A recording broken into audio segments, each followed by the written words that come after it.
Pristatome jums Mercedes modelį.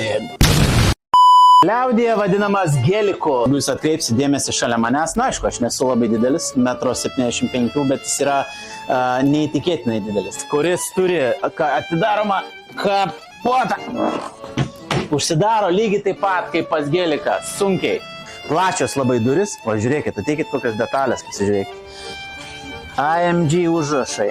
2 slintuvai. Čia yra kilimėliai. Pas mane mašinų tokių nėra. Vidus labai autentiškai padarytas. Čia neveikia. Groja muzika. Kurin groja? 5 minutes later. Gale mes turime vadinamą atsarginį ratą zapaskę, kuri yra pilnai funkcionuojanti, kur čia aš nežinau kaip atsidaro, bet geriau neimti.